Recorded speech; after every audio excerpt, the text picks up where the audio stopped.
নমস্কার বন্ধুরা, ভোরের আলো রসোই উইথ ব্লগে আপনাদের সবাইকে স্বাগত জানাই। আশা করি সবাই ভালো আছেন। আজকে আবার চলে আসলাম আর একটি নতুন রেসিপি নিয়ে। আপনারা তো শিমলা মির্চি অনেকভাবে খেয়েছেন, তো আজকে আমি আপনাদের পুর ভরা শিমলা মির্চি বানিয়ে দেখাবো। আশা করি আপনাদের সবাইয়ের এই রেসিপিটা ভালো লাগবে। তাহলে আমি কিভাবে এই পুর ভরা শিমলা মির্চি বানাবো আপনারা দেখতে থাকেন, আমার সাথে থাকেন। তার পুর ভরা শিমলা মির্চি বানানোর জন্য আমি নিয়েছি 6টা শিমলা মির্চি, 5টা আলু সিদ্ধ নিয়েছি, আর মশলার মধ্যে নিয়েছি জিরা পাউডার, ধনে পাউডার, আমচুর পাউডার, নুন, হলদি আর লঙ্কার গুঁড়ো। আর এখানে নিয়েছি একটা বড় সাইজের পেঁয়াজ কুচি করে নিয়েছি রসুন কুচি, আদা কুচি আর কাঁচা লঙ্কা কুচি। তো আমি এখন শিমলা মির্চিগুলোকে কেটে ভিতরের বীজগুলো বের করে নেব। এই দেখুন, এইভাবে বোটার দিকে এইভাবে গোল করে চাকুর সাহায্যে আপনারা এইভাবে কেটে নেবেন।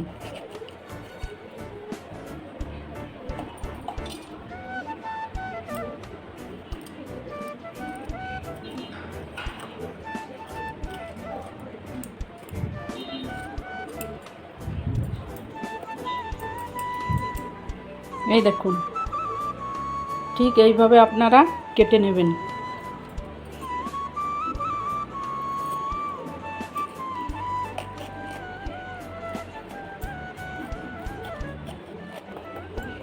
এই দেখুন, এইভাবে আমি কেটে নিয়েছি।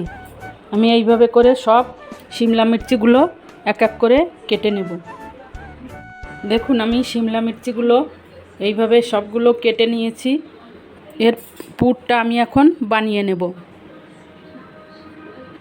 পুর বানানোর জন্য আলুগুলো আমি ছুলে নিয়েছি। আমি এখন এগুলোকে ম্যাশ করে নেব।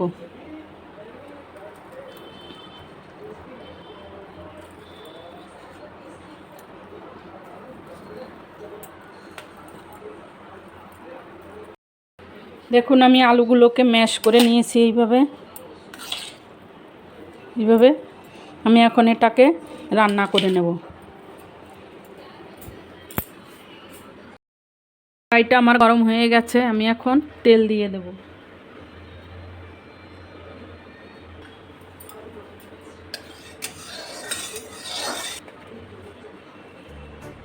ফোড়নে দিয়ে দেব আমি গোটা জিরে, দেব আমি 1 চিমটি হিং।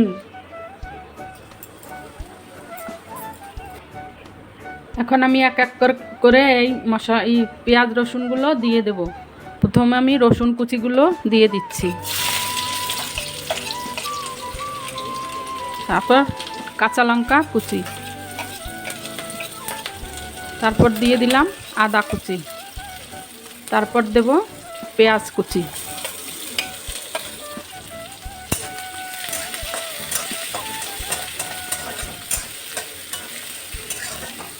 পেঁয়াজটা তাড়াতাড়ি ভাজা হওয়ার জন্য আমি দিয়ে দেব সামান্য লবণ।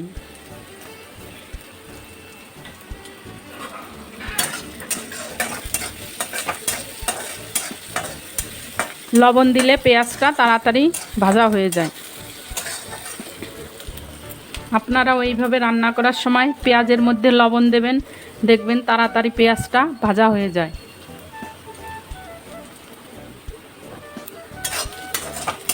দেখুন, পেঁয়াজটা আমার প্রায় ভাজা হয়ে গেছে। এখন আমি গুঁড়ো মশলাগুলো দিয়ে দেব। আমি গ্যাসটা কম করে নিচ্ছি।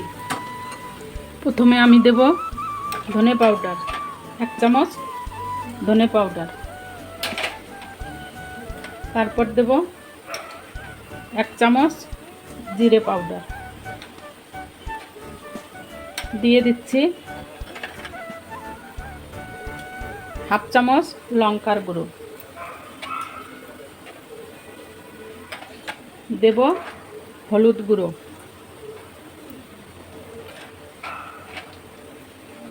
দেব আমচুর পাউডার, লবণটা আমি পরেই দিয়ে দেবো।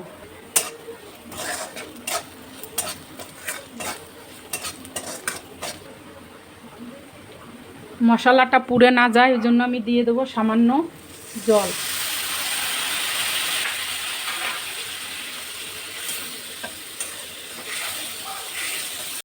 দেখুন মশলাটা আমার কষানো হয়ে গেছে, আমি এখন আলুগুলো দিয়ে দেব।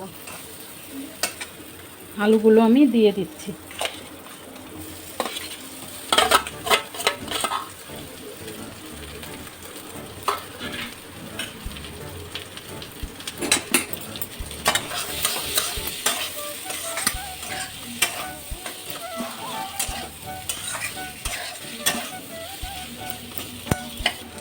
দিয়ে দেব আমি স্বাদ মতো নুন।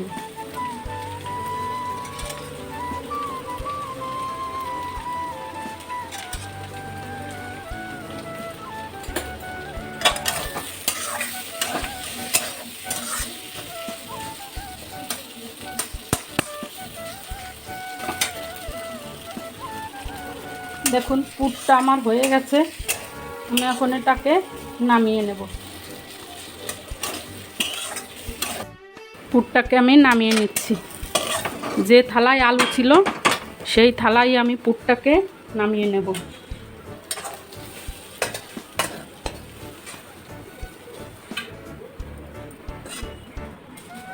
দেখুন আমি এরকম হয়েছে আমার পুর।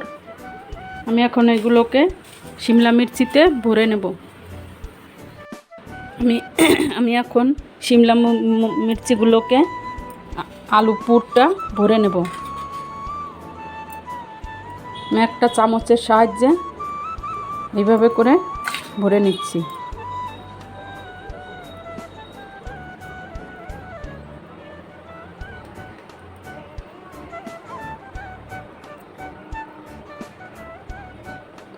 দেখুন এইভাবে আমি আলুটা ভরে নিয়েছি।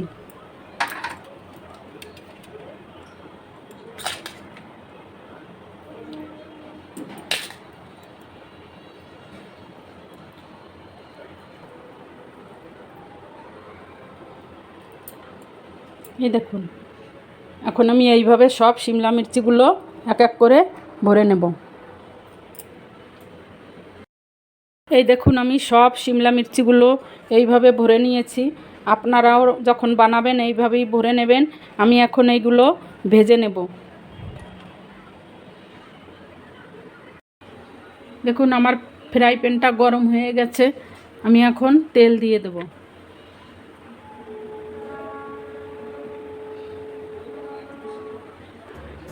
দেখেন আমি সামান্য একটু বেশি তেল দিয়েছি এই পরিমাণে।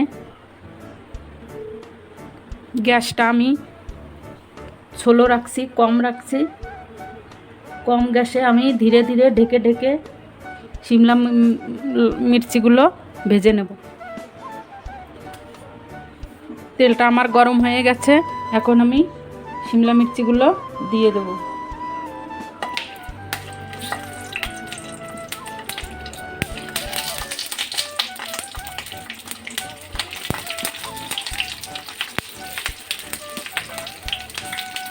আমি এখন 2-3 মিনিটের জন্য ঢেকে দেব।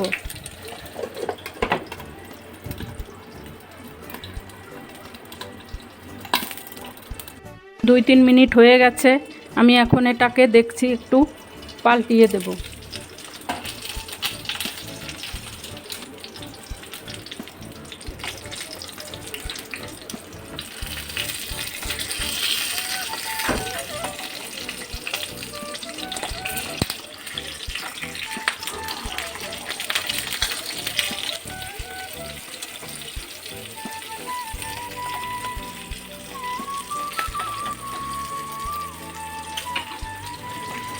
দেখুন এই পিঠটা আমার ভাজা হয়ে গেছে, আমি এখন আর 2-3 মিনিটের জন্য আবার ঢেকে দেব।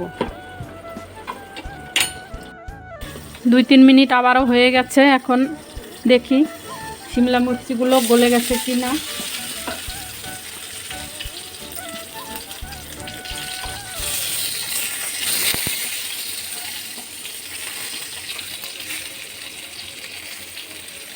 আমি এইভাবে চারো তরফ এইভাবে আমি ভেজে নেব।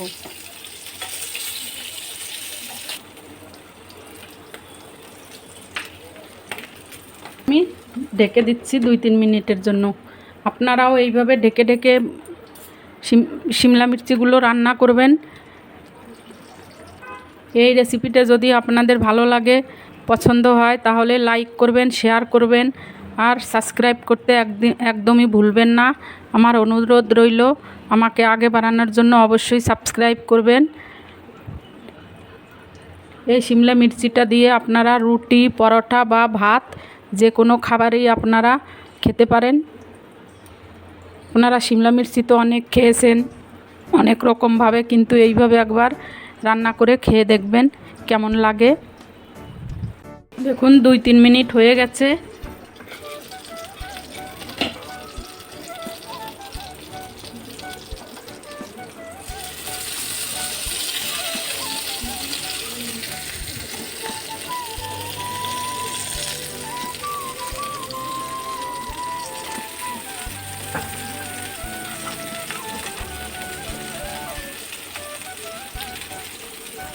দেখুন শিমলা মির্চিগুলো আমার ভাজা হয়ে গেছে।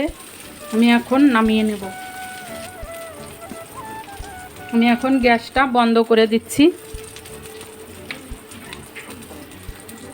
আমি এখন শিমলা মির্চিগুলো নামিয়ে নেব।